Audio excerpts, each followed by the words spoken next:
All right, that one, the SS was a 71. The previous video was a 71. This body style came out in 1979, I believe. This would be the third generation Camaro. Nope, wouldn't be 79.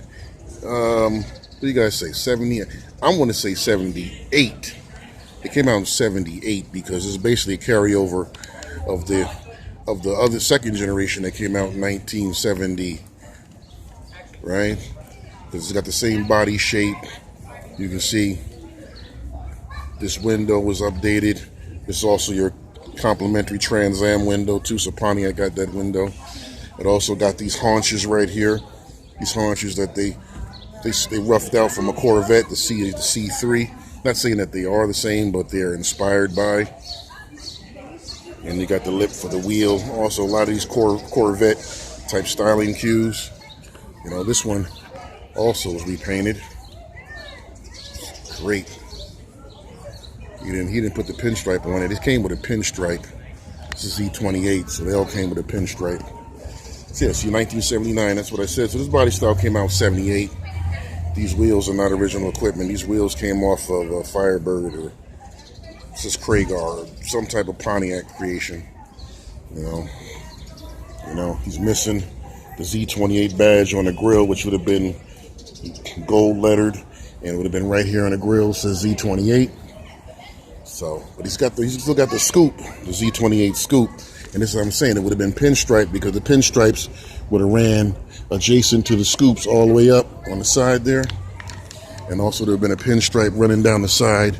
You know, and on this car, I really wouldn't know the color code because on the Z28, you can get the gold pinstripe, you can get a silver pinstripe, and you can get a red pinstripe. At least I know those colors were available. And I would assume a Z28 would have come with a blue or at least a two-tone gold pinstripe, a light brown and a dark goldish color running down the side and also running down the hood scoop. And as a 1979, it would have came with a 350, but it would have been detuned to probably about 135 horsepower, you know. And the stock engine would have probably been a 305, and that one would have probably had about, for 1979, it would have had about maybe 105 horsepower. You know, they put these non-functional, these air coolers for the brakes on the side, which actually serve no purpose. You know, because this car can never muster up enough power to get out of its own way, where you can actually take a benefit of that air cooling.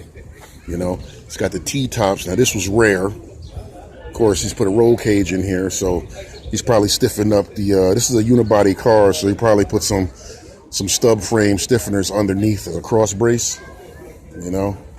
But this was a rare option right here, this T-top, because this also was Corvette inspired.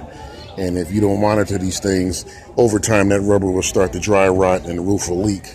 A lot of guys, they wind up putting silicone over there because somehow either they don't know where they can get this rubber weather stripping or they don't want to pay for it. So that's that. But I told my homie Shadi, this is what you want right here.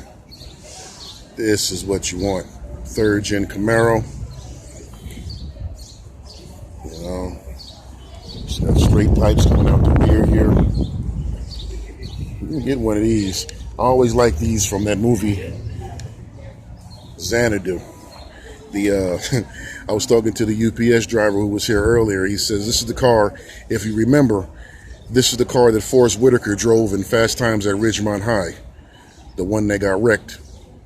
But I always like these thirds. Out of all the Camaros, I like the third gen the best.